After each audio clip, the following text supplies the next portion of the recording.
परमेश्वर पिता का धन्यवाद देते हैं आज के सुंदर दिन के लिए, सुंदर समय के लिए। और कल जैसे कि हम सब ने पुनरुत्थान के परमेश्वर के उस पुनरुत्थित परमेश्वर को हम स्मरण किए, और हम सब ने एक बार फिर से अपने जीवन को देखा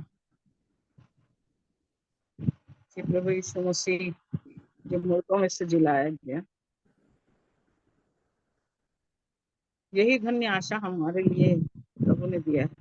यही एक बड़ा काम एक मसीही जीवन में पूरा करना। जब तक हम विश्वास करते हैं, ये बात यदि हम कह रहे हैं, तो उस विश्वास के साथ हमको पहुंचना है जीवित होने तक। और जब तक एक व्यक्ति शरीर में है, शरीरधारी है, तब तक पाप उसके जीवन में बना हुआ रहता है। और इस शरीर पर विजय पाना और परमेश्वर की संगति में अपने जीवन को प्रतिदिन प्रतिदिन समर्पित करते चले जाना, और यही जीवन का समर्पण जब हम शरीर के जीवन से निकलकर आत्मा के जीवन में, आत्मा के चलाए चलने वाली अर्थात परमेश्वर की आज्ञा अनुसार अपने जीवन को चलाने के लिए हम प्रतिदिन जब तैयार होते चले जाते हैं, तो वचन कहता है कि गेहूं का दाना जब तक मर नहीं जाता तो वो फल नहीं लाता। गेहूं का दाना, तो सबसे पहले जो गेहूं का दाना मरा है वो है प्रभु यीशु मसीह। और प्रभु यीशु मसीह के मरने से 120 लोग, उस एक दाने से 120 दाना बना, और उस 120 दाने से कलीसिया तैयार हुई, और प्रतिदिन कलीसिया बढ़ती चली गई। परमेश्वर का वचन प्रेरितों के काम में करता है, और यही कलीसिया बनने का काम जो है वो परमेश्वर की दया में होके यहाँ तक अब तक प्रभु ने अवसर दिया है। और हम सब जो जुड़ रहे हैं, हम सब जो प्रतिदिन उसकी संगति में, उसके प्यार को अपने जीवन में देखना चाहते हैं, वो कलीसियाई प्रेम को अपने जीवन में हम सब आपस में मिल करके इकट्ठे होकर के प्रभु के दास प्रेरित भविष्यवक्ता जो परमेश्वर ने हमको बड़ी दया से दिया है मेरे भाई बहन, और उनकी संगति के द्वारा ही हम अब इन अंतिम क्षणों में हम पहुंच चुके हैं कि जैसे प्रभु ने कहा दाहिनी ओर जाल डाल, तो यीशु मसीह ने दाहिनी ओर जाल डालने के लिए क्यों बोला, बाईं ओर क्यों नहीं बोला? तो दाहिनी ओर का जीवन हम मत्ती 25 में जब देखते हैं, तो दाहिनी और बाईं ओर ये दो जीवन है। जो दाहिनी ओर वाले हैं उनको प्रभु आशीष देता है, और बाईं ओर वाले हैं वो श्रापित लोगों, मेरे सामने से दूर चले जाते हैं। तो हम उस दाहिने जाल में तो हैं, इसमें कोई शक नहीं है। हम सब प्रतिदिन जो जुड़ते हैं, प्रभु के प्रेम को जाने हैं और सत्य पर चलने के अपने मन को लगाए हुए हैं, तो हम जाल में तो हैं, फंसे तो हैं, जैसा आशीष भाई बताते हैं। और इस जाल में रहने के बाद ये कह रहा है कि जाल खींचा, उसमें बहुत सी मछलियां आई, और उन बहुत सी मछलियों में से जो अच्छी अच्छी थी उसको बर्तन में रखा, और निकम्मी जो थी उसको फेंक दिया। और प्रभु का वचन कहता है कि मनुष्य का चाल चलन कैसा है, जो बाप दादों से चला आता है वो निकम्मा चाल चलन है ना। बाप दादों से हमारा चाल चलन कैसा है? निकम्मा चाल चलन, और निकम्मा चाल चलन रहेगा तो हम क्या हो जाएंगे, फेंक दिए जाएंगे। तो हम कौन सी मछली हैं? आज हमको अपने जीवन को जांचना है कि हम कौन सी मछली हैं। और जब तक हमारे जीवन में पाप जुड़ा रहेगा, पाप का स्वभाव यदि हमारे अंदर खत्म नहीं होगा, मृत्यु से जी उठने वाला जीवन हमारे अंदर कभी नहीं आएगा। और इसी गलती को भजन संहिता 51 में दाऊद राजा ने बहुत अच्छे से अपने जीवन को चित्रित किया है कि जब दाऊद राजा से पाप हो जाता है और उस पाप को, जब वो पुत्र, उसकी मृत्यु हो जाती है और नातान जब दाऊद को बताता है कि वो गलती करने वाला मनुष्य तू ही है, और तब दाऊद राजा पश्चाताप करता है और पाप क्षमा के लिए परमेश्वर से प्रार्थना करता है। भजन 51 खोल लेंगे हम लोग। जी। और उसको पढ़ लेंगे, कोई भी 12 पद तक पढ़ लेंगे।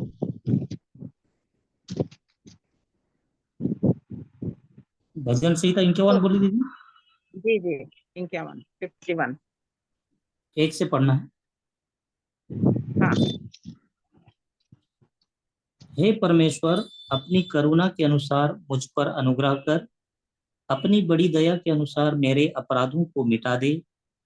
मुझे भली भांति धोकर मेरा अधर्म दूर कर और मेरा पाप छुड़ा कर मुझे शुद्ध कर।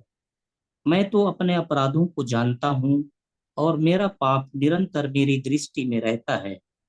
मैंने केवल तेरे ही विरुद्ध पाप किया और जो तेरी दृष्टि में बुरा है वही किया है, ताकि तू बोलने में धर्मी और न्याय करने में निष्कलंक ठहरे। देख, मैं अधर्म के साथ उत्पन्न हुआ और पाप के साथ अपनी माता के गर्भ में पड़ा। देख, तू हृदय की सच्चाई से प्रसन्न होता है और मेरे मन ही में ज्ञान सिखाएगा। दूभा से मुझे शुद्ध कर तो मैं पवित्र हो जाऊंगा। मुझे धो और मैं हिम से भी अधिक श्वेत बनूंगा। मुझे हर्ष और आनंद की बातें सुना, जिससे जो हड्डियां तूने तोड़ डाली हैं वे मगन हो जाएं। अपना मुख मेरे पापों की ओर से फेर ले और मेरे सारे अधर्म के कामों को मिटा डाल। हे परमेश्वर, मेरे अंदर शुद्ध मन उत्पन्न कर और मेरे भीतर स्थिर आत्मा नए सिरे से उत्पन्न कर। मुझे अपने सामने से निकाल ना दे और अपने पवित्र आत्मा को मुझसे अलग ना कर। अपने किए हुए उद्धार का हर्ष मुझे फिर से दे और उदार आत्मा देकर मुझे संभाल। प्रभु का धन्यवाद करते हैं इस सुंदर वचन के लिए, कि जिसमें दाऊद राजा जब अपनी गलती को, अपने पाप को पहचानता है जी। तो वो परमेश्वर के पास आता है और परमेश्वर से प्रार्थना करता है कि हे परमेश्वर, अपनी करुणा के अनुसार मुझ पर अनुग्रह, अपनी बड़ी दया के अनुसार मेरे अपराधों को मिटा दे। जब हमसे गलती होती है तो हमें एक ग्लानि, एक खेद होता है कि हाँ, मुझसे ये गलती हो गई। और यदि वो गलती होती है तो हमको किसी बात को किसी मनुष्य के पास ले जाके नहीं कहना है, परंतु हमको अपने परमेश्वर के पास आना है और यहाँ पर उस गलती को लेके अपने परमेश्वर के पास आता है, क्योंकि करुणा करने वाला परमेश्वर, अनुग्रह करने वाला परमेश्वर, दया करने वाला परमेश्वर, हमारे अपराधों को बचाने वाला परमेश्वर वो जिंदा खुदा है, जो मृत्यु से पार, जिसने जीवन को हमारे लिए रास्ता दिखाया है, जीवन का रास्ता दिखाया है। इसलिए हमको अपने जीवन में अपने पापों से फिरना, अपने गुनाहों से मन फिराना, और इसलिए यीशु मसीह ने जब प्रचार करना आरंभ किया तो उसने कहा, मन फिराओ क्योंकि स्वर्ग का राज्य निकट आ गया है। यदि हम मन फिराते हैं तो प्रभु हमारे जीवन में आ जाएगा। और ये प्रार्थना है दाऊद की, मैं इसको स्तुति के रूप में आप लोग के सामने गाऊंगी। ये जी। शिखर भाई ने इस गीत को बनाया है, आप लोग भी जानते होंगे। अपनी करुणा से, अपनी बड़ी दया से मुझ पर अनुग्रह कर, मेरे अपराधों को मिटा दे। अपनी करुणा से, अपनी बड़ी दया से मुझ पर अनुग्रह कर, मेरे अपराधों को मिटा दे। मुझे भली भांति धोकर मेरा अधर्म दूर कर, और मेरा पाप छुड़ा कर मुझे शुद्ध कर। मैं तो अपने अपराधों को जानता हूँ, मेरा पाप निरंतर मेरी दृष्टि में रहता है। अपनी करुणा से, अपनी बड़ी दया से मुझ पर अनुग्रह कर, मेरे अपराधों को मिटा दे। मैंने केवल तेरे ही विरुद्ध पाप किया, जो तेरी दृष्टि में बुरा है वही किया। देख मैं अधर्म के साथ उत्पन्न हुआ, पाप के साथ अपनी माता के गर्भ में रचा। अपनी करुणा से, अपनी बड़ी दया से मुझ पर अनुग्रह कर,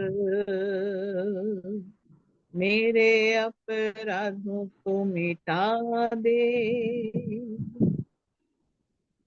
अपना मुख फेर ले मेरे सारे अधर्म से, पापों को मिटा डाल मेरे सारे अधर्म के। हे परमेश्वर मेरे अंदर शुद्ध मन उत्पन्न कर, मेरे भीतर स्थिर आत्मा नए सिरे से उत्पन्न कर। अपनी करुणा से, अपनी बड़ी दया से मुझ पर अनुग्रह कर, मेरे अपराधों को मिटा दे। मेरे अपराधों को मिटा दे, मेरे अपराधों को मिटा दे। सचमुच मेरे प्रियो, हमको अपने परमेश्वर के सामने यही विनती करना है कि हे प्रभु, अपना मुख मेरे पापों की ओर से फेर ले और मेरे सारे अधर्म के कामों को मिटा डाल। हे परमेश्वर, मेरे अंदर शुद्ध मन उत्पन्न कर और मेरे भीतर स्थिर आत्मा नए सिरे से उत्पन्न कर। कि परमेश्वर जब हमारे अंदर शुद्ध मन देगा और जब हमारे भीतर नए सिरे से स्थिर आत्मा देगा, तभी हम परमेश्वर की इच्छा को अपने जीवन में पूरा कर सकते हैं। रोमी 12 उसके 1 और 2 पद को पढ़ लेंगे।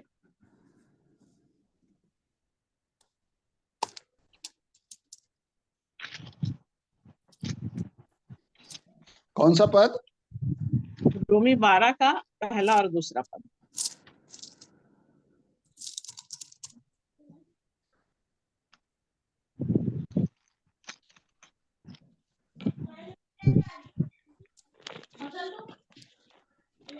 इसलिए हे भाइयों, मैं तुमसे परमेश्वर की दया स्मरण दिलाकर विनती करता हूँ कि अपने शरीरों को जीवित और पवित्र और परमेश्वर को भावता हुआ बलिदान करके चढ़ाओ।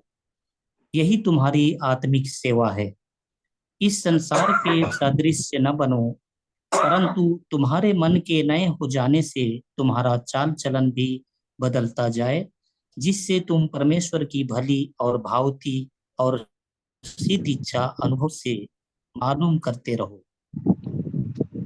हाँ मेरे प्रियो, ईश्वर का वचन यहाँ कह रहा है, पौलुस कहता है, हे भाइयों, मैं तुमसे परमेश्वर की दया स्मरण दिलाकर विनती करता हूँ। यहाँ दाऊद राजा परमेश्वर से दया मांग रहा है और पौलुस उस दया के बारे में बता रहा है कि मैं तुमको स्मरण दिला रहा हूँ परमेश्वर की दया को, और स्मरण दिला के मैं तुमसे ये विनती करता हूँ। क्या विनती करना चाह रहा है परमेश्वर के दास पौलुस के द्वारा? वो वचन जो कह रहा है कि अपने शरीरों को, हमको किसको जीवित करना है? शरीर में हमको जीवित होना है और पवित्र और परमेश्वर को भावता हुआ बलिदान करके चढ़ाओ। हमको अपने जीवन को परमेश्वर को चढ़ाना है, परमेश्वर को भावता हुआ करके हमको बलिदान चढ़ाना है।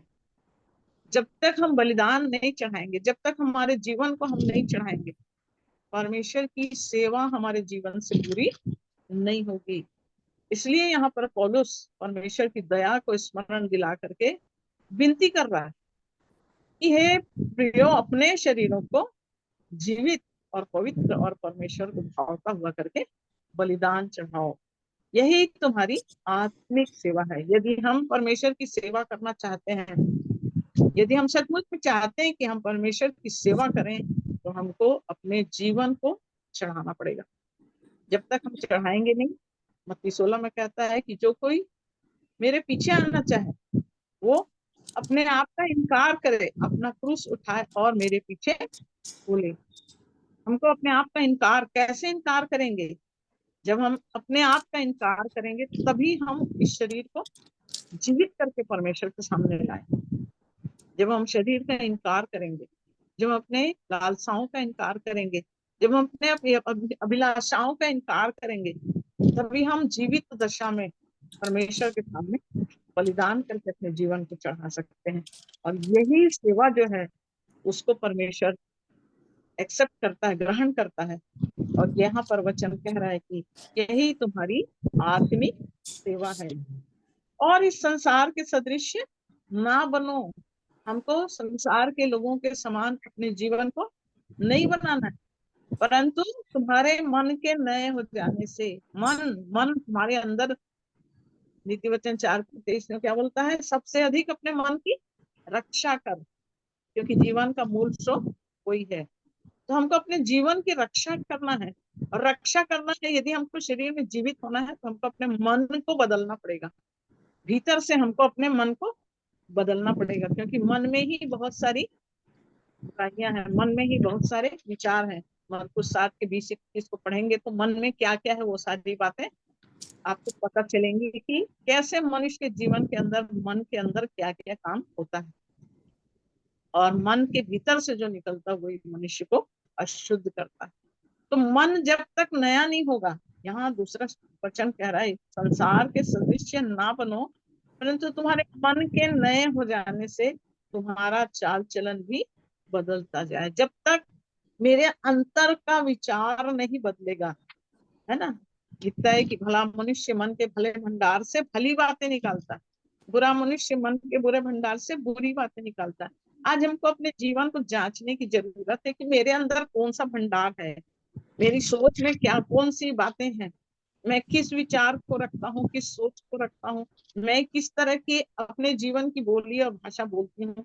ये चीज मेरे को अपने जीवन में जानना है, क्योंकि जब तक मन नया नहीं होगा तब तक जीवन में मेरा चाल चलन बदलाव नहीं आ सकता। चाल चलन को बदलना है तो सबसे पहले अपने मन को बदलना पड़ता है, और जब मन बदलेगा तभी कह रहा है कि तुम्हारे मन के नए हो जाने से तुम्हारा चाल चलन भी बदलता जाए, जिससे तुम परमेश्वर की भली और भावती और सिद्ध इच्छा अनुभव से मालूम करते रहो।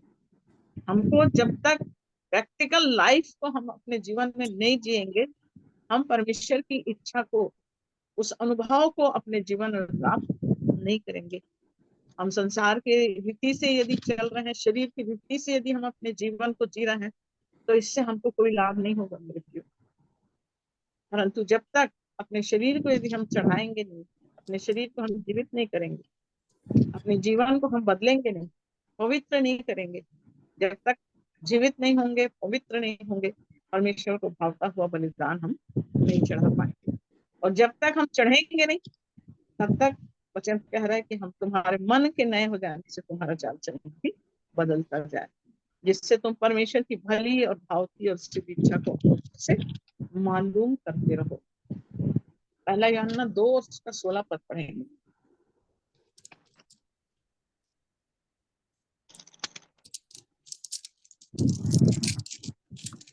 15 से पढ़ लीजिए इसको। तुम ना तो संसार से और ना संसार में की वस्तुओं से प्रेम रखो।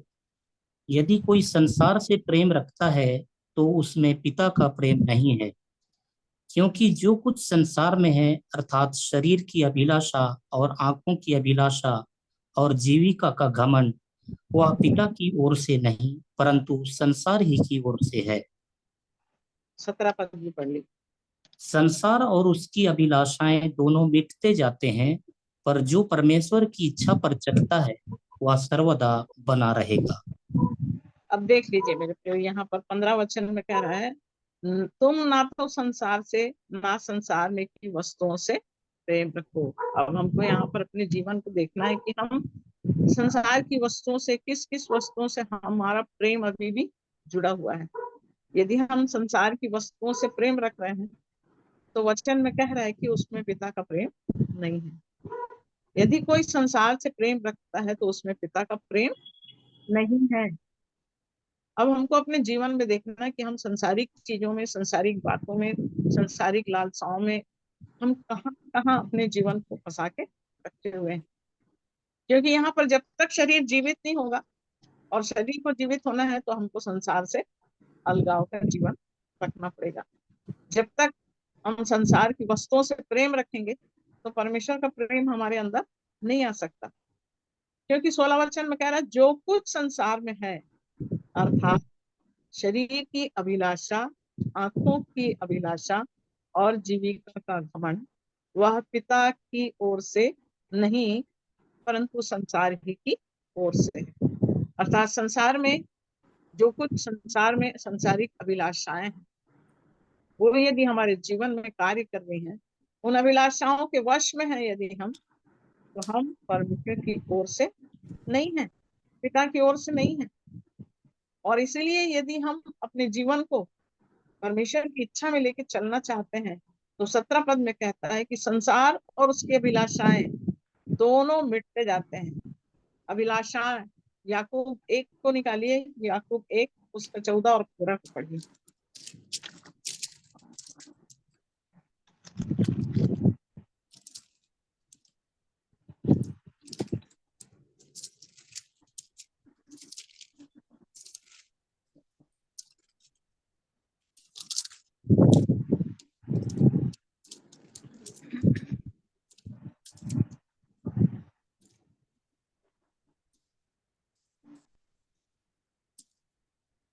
पाल भाई को मिला होगा तो पढ़ लीजिए। याकूब 1 उसका 14 और 15 पद।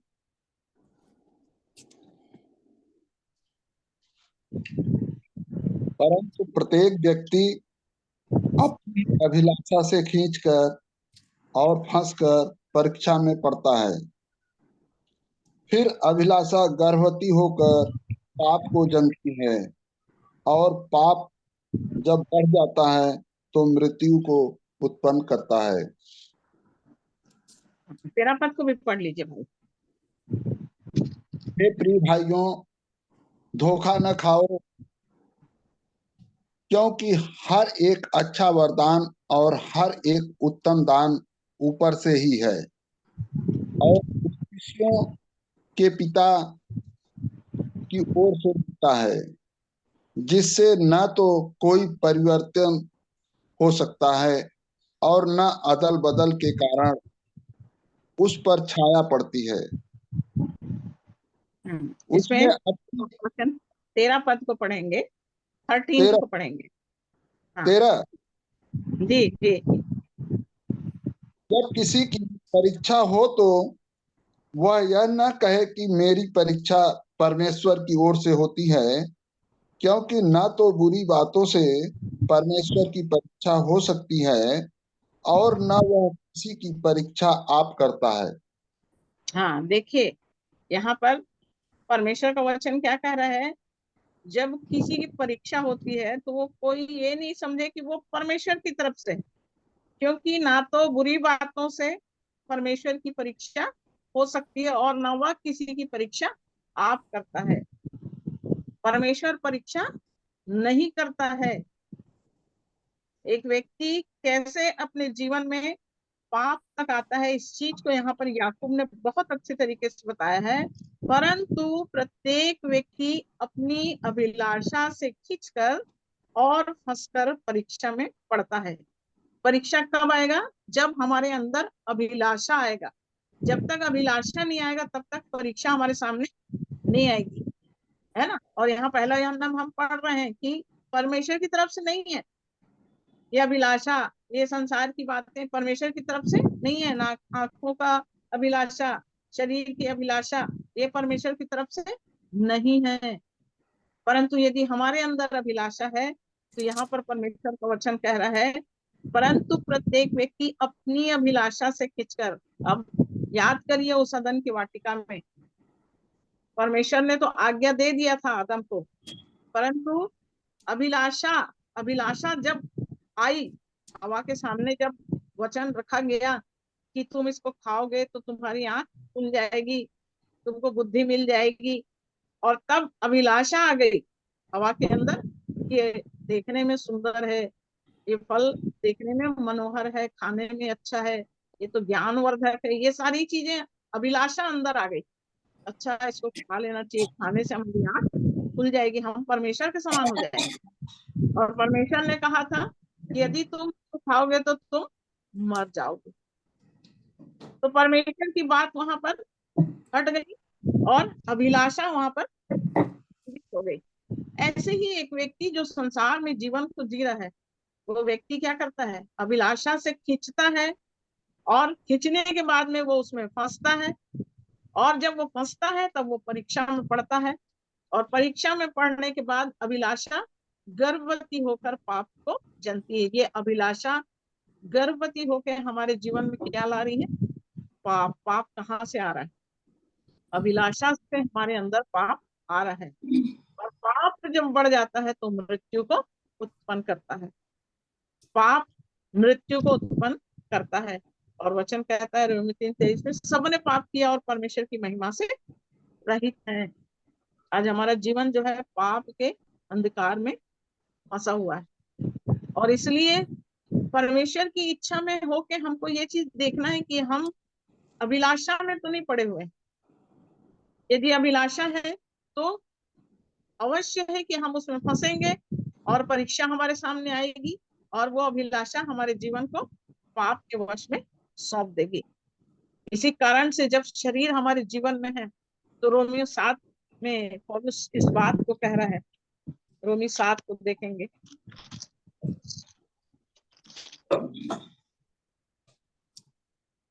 7 का 14 से पढ़ेंगे ना, रोमी 7 के। हम जानते हैं कि व्यवस्था तो आत्मिक है, परंतु मैं शारीरिक और पाप के हाथ बिका हुआ हूँ।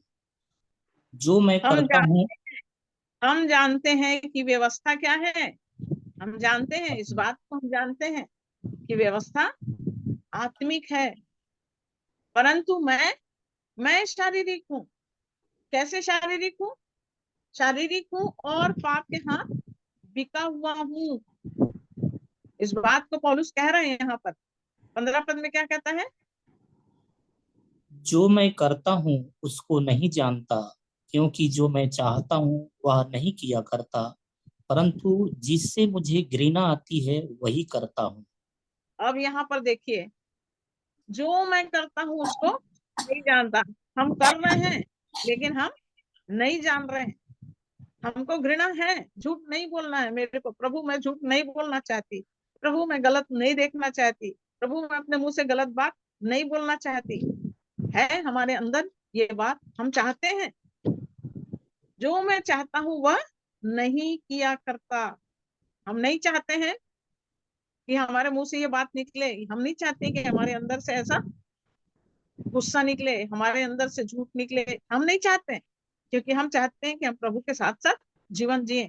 परंतु यहाँ परमेश्वर का वचन कह रहा है, जो मैं चाहता हूँ वो नहीं करता, परंतु जिससे मुझे घृणा आती है वो ही करता हूँ। तब 16 पद में क्या लिखा है? यदि जो मैं नहीं चाहता वही करता हूँ, तो मैं मान लेता हूँ कि व्यवस्था भली है। तो ऐसी दशा में उसका करने वाला मैं नहीं, वरन पाप है जो मुझ में बसा हुआ है। ये देख लीजिए यहाँ पर, जो मैं नहीं चाहता वही करता हूँ, तो मैं मान लेता हूँ कि व्यवस्था भली है। ऐसी दशा में उसका करने वाला मैं नहीं, वरन पाप जो मुझ में बसा हुआ है। हाँ मेरे प्रियो, जब पाप हमारे अंदर बसा रहेगा तो हम वही करेंगे जो हम नहीं चाहते हैं। हमारी इच्छा नहीं है, लेकिन उसके बावजूद हम अपने शरीर में, क्योंकि हम शरीर और पाप के हाथ बिके हुए हैं, इसलिए हम वो नहीं चाहते तो भी हम वो करेंगे, क्योंकि हमारे अंदर तो बसा हुआ है ना। 18 पद में कहता है, क्योंकि मैं जानता हूँ कि मुझ में अर्थात मेरे शरीर में कोई अच्छी वस्तु वास नहीं करती। इच्छा तो मुझ में है, परंतु भले काम मुझसे बन नहीं पड़ते। क्योंकि जिस अच्छे काम की मैं इच्छा करता हूँ वो तो नहीं करता, परंतु जिस बुराई की इच्छा नहीं करता वही किया करता हूँ। अतः यदि मैं वही करता हूँ जिसकी इच्छा नहीं करता, तो उसका करने वाला मैं ना रहा, परंतु पाप जो मुझ में बसा हुआ है। यदि शरीर की लालसा है, आंखों की अभिलाषा है, जीविका का घमंड है, तो पाप कहाँ है मेरे प्रियो? हमारे अंदर बसा हुआ है। और यहाँ पर पौलुस इसी बात को कह रहा है, कलीसिया को लिख रहा है यहाँ पौलुस, कि मनुष्य के अंदर पाप का जीवन है, और जब तक पाप का जीवन नहीं छूटेगा तब तक हम वो नहीं कर सकते जो परमेश्वर चाह रहा है। और इसलिए फिर 24 पद में क्या कहता है पौलुस? 24 पद पर, मैं कैसा अभागा मनुष्य हूँ, मुझे इस मृत्यु की देह से कौन छुड़ाएगा। हमारे मुझे प्रभु यीशु मसीह मृत्यु के की द्वारा देह परमेश्वर का धन्यवाद। मुझे इस मृत्यु की देह से कौन छुड़ाएगा? मैं कौन हूँ? मैं अभागा मनुष्य हूँ। मैं अभागा मनुष्य हूँ। हम क्या हैं? अभागे हैं। हम सोचते हैं हम तो बहुत विश्वासी हैं, हम तो बहुत धर्मी हैं, परंतु परमेश्वर का वचन यहाँ कह रहा है कि यदि हमारे अंदर पाप राज्य कर रहा है, हम जो करना चाहते हैं वो नहीं कर पाते हैं, जो नहीं करना चाहते हैं यदि वो हमसे हो रहा है, तो हम मान लेते हैं कि व्यवस्था खली है और मैं पाप के हाथ बिका हुआ हूँ। हम बिके हुए हैं पाप के हाथ में। और जब तक एक मनुष्य शरीर में पाप के हाथ में बिका हुआ है, वो अपने जीवन में मरने का अनुभव नहीं कर सकता। पुनरुत्थान की सामर्थ्य यदि चाहिए, हमारे पास जो धन्य आशा है वो मर के जी उठना, जैसे मसीह मर के जी उठा, यही जीवन हमारे अंदर भी पूरा होना है, तभी हम मसीह के साथ उस विरासत में, उस अनंत राज्य में प्रवेश करेंगे। तो हम क्या अपने जीवन में इस बात को महसूस कर रहे हैं कि मैं अभागा मनुष्य हूँ, मुझे इस मृत्यु की देह से कौन छुड़ाएगा? ये हमारी पुकार है क्या? क्या हम आज इस बात को लेके अपने अंतर मन में परेशान है कि प्रभु मुझको कौन छुड़ाएगा? प्रभु तू ही है जो मुझको छुड़ा सकता है। यूहन्ना 8 और उसके 31 पद में आ जाइए।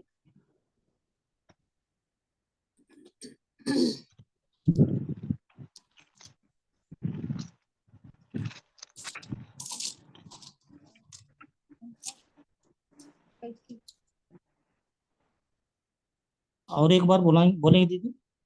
यूहन्ना 8 उसका 31 पद से पढ़ेंगे, 31 जी। से। तब यीशु ने यहूदियों से जिन्होंने उस पर विश्वास किया था कहा, यदि तुम मेरे वचन में बने रहोगे तो सचमुच मेरे चेले ठहरोगे। तुम सत्य को जानोगे और सत्य तुम्हें स्वतंत्र करेगा। हाँ, उन्होंने क्या उसको कहना है? जो उन यहूदियों से जिन्होंने उस पर विश्वास किया था। आज हम क्या प्रभु यीशु मसीह पर विश्वास कर रहे हैं? यदि हम विश्वास कर रहे हैं, प्रभु के वचन पर यदि हम विश्वास कर रहे हैं, तो वचन कह रहा है यदि तुम मेरे वचन में बने रहोगे तो सचमुच मेरे चेले ठहरोगे। वचन में बने रहना हमारे जीवन की जो जरूरत है, आवश्यकता है। जब तक हम वचन में नहीं बने रहेंगे तो हम प्रभु के चेले नहीं होंगे। और तब 32 में कहता है, जब चेले ठहरोगे तब तुम सत्य को जानोगे और सत्य तुम्हें स्वतंत्र करेगा। एक मनुष्य जब तक सत्य को नहीं जानेगा तब तक वो स्वतंत्र नहीं हो सकता। किससे स्वतंत्र होना है हमको? 34 पद देखिए क्या बोलता है। यीशु ने उनको उत्तर दिया, मैं तुमसे सच सच कहता हूँ कि जो कोई पाप करता है वह पाप का दास है। दास सदा घर में नहीं रहता, पुत्र सदा रहता है। हाँ, यहाँ पर लिख लिख दिया वचन में कि जो कोई पाप करता है वह पाप का दास है। और दास सदा घर में नहीं रहता, पुत्र सदा रहता है। पाप करने वाला पाप का दास है। हमको दासत्व से, आज मनुष्य पाप के दासत्व में जकड़ा हुआ है, मनुष्य पाप के दासत्व में बंधा हुआ है। पाप के कारण मनुष्य आज सत्य तक नहीं पहुंच पा रहा है। इसलिए परमेश्वर का वचन यहाँ कह रहा है कि यदि तुम सत्य को जानोगे तो सत्य तुम्हें स्वतंत्र करेगा। सत्य कौन है? सत्य ये वचन है, तेरा वचन सत्य है। सत्य के द्वारा उन्हें पवित्र कर, यूहन्ना 17:17 में लिखा हुआ, सत्य के द्वारा उन्हें पवित्र कर क्योंकि तेरा वचन सत्य है। हम क्या परमेश्वर के वचन से पवित्र किए जा रहे हैं? क्या प्रतिदिन प्रतिदिन के जीवन में हम परमेश्वर की दया को स्मरण करें कि कैसे परमेश्वर ने हमें एक ऐसे दास को दिया है जो हमें प्रतिदिन प्रतिदिन परमेश्वर के मार्ग में चलने के लिए, परमेश्वर के जीवन को जीने के लिए प्रतिदिन हमें उत्साहित करके परमेश्वर के वचन को बता रहे हैं। हम सब बहुत भाग्यशाली हैं मेरे प्रियो। हम सब उस जाल में हैं, लेकिन क्या हम अच्छी मछली बनेंगे? क्या हम बर्तन में बटोरे जाने के लिए बनेंगे? जब तक सत्य हमारे जीवन में नहीं खुलेगा, ये वचन मेरे जीवन में नहीं खुलेगा, वचन के द्वारा ही परमेश्वर हमसे बातचीत करेगा, वचन के द्वारा ही हमको परमेश्वर पवित्र करेगा। हमको पाप से अपने जीवन को अलग करना है, शरीर के जीवन से हमको अपने आप को अलग करना है। इसलिए रोमियो 12 में कहता है कि हे प्रियो, मैं तुमको परमेश्वर की दया स्मरण दिला करके तुमको ये विनती करता हूँ कि अपने शरीरों को जीवित और पवित्र और परमेश्वर को भावता हुआ करके बलिदान चढ़ाओ, ये तुम्हारी आत्मिक सेवा है। क्या मेरे प्रियो, हम आज इस आत्मिक सेवा में जुटे हुए हैं? प्रतिदिन हम वचन तो सुन रहे हैं, पर क्या हम अपने शरीरों को जीवित और पवित्र और परमेश्वर को भावता हुआ बलिदान चढ़ाते? यदि हम बलिदान चढ़ाएंगे तो अवश्य है, परमेश्वर का वचन कहता है, और तुम्हारी बुद्धि के नए हो जाने से तुम्हारा चाल चलन भी बदलता जाए, जिससे तुम परमेश्वर की भली भावती और सिद्ध इच्छा को अनुभव करके मालूम। हमारा प्रतिदिन का जीवन अनुभवों से गुजरना चाहिए। इसलिए यहाँ पर क्यों बोलते हैं, किसी के पास गवाही है तो गवाही दीजिए। यदि अनुभव से गुजरेंगे तो प्रतिदिन हमारे अंदर गवाही होगी। यीशु का लहू हमें सब पापों से छुड़ाने के लिए विश्वास योग्य और धर्मी है। उसका लहू हमको प्रतिदिन छुड़ा रहा है। प्रतिदिन हम अपने जीवन में शरीर की दशा से अपने आप को अलग करके, यदि हम प्रतिदिन उसके लहू से धुलते जाएंगे, शुद्ध होते जाएंगे, तो एक दिन आएगा जब पौलुस का ये वचन हमारे जीवन में होगा कि हम भी अपने शरीर को जीवित और पवित्र परमेश्वर को भावता हुआ करके बलिदान चढ़ाएं। ये आत्मिक सेवा है। सबसे इंपॉर्टेंट चीज यदि कुछ है तो मेरा व्यक्तिगत जीवन कैसे परमेश्वर के सन्मुख ग्रहण योग्य ठहरे, उसके लिए मुझे अपने शरीर को प्रतिदिन घटाना है और आत्मा के जीवन को प्रतिदिन ऊंचा करते चले जाना है। मृत्यु, जब तक मृत्यु के पार, हमको मृत्यु के पार ही वो जीवन मिलेगा। मृत्यु के पार उस जीवन में प्रवेश कर चुके हैं बोलता है। तो क्या हम मृत्यु को अपने जीवन में पहचान रहे हैं कि कौन कौन सी चीज मृत्यु का कारण है, कौन कौन सी चीज से मेरा जीवन मृत्यु के वश में है? मुझे उन सब चीजों को अपने जीवन से अलग करते चले जाना है जब तक मृत्यु के वश से नहीं। म्यूट हो गई है दीदी। दास सदा घर में नहीं रहता है, पुत्र सदा रहता है। अभी हम पढ़ रहे थे ना, पुत्र सदा रहता है। तो हमको दास नहीं, हमको पुत्र बनने के लिए पाप के बंधन से, पाप के दास से छुटकारा पाना है। तो प्रभु आप सबकी सहायता करें इन वचनों के द्वारा। परमेश्वर की आशीष हम सबको मिले और हम सब, तो मेरे प्रियो, हम सबको अपने जीवन की उस तैयारी में जुटना है। अपने शरीर के जीवन से निकल के हमको आत्मा के जीवन में आना है और परमेश्वर के अनुग्रह में उस पुनरुत्थान की सामर्थ्य को अपने अंदर लेकर, जैसे गेहूं का दाना मरकर बहुत सफल लाता है, वैसे ही हमको भी अपने जीवन को प्रतिदिन शरीर में मरते और शरीर में घटते हुए परमेश्वर की इच्छा में बढ़ते और परमेश्वर के जीवन में फलवंत होते हुए बढ़ते चले जाना है। तो प्रभु आप सबको आशीष दे।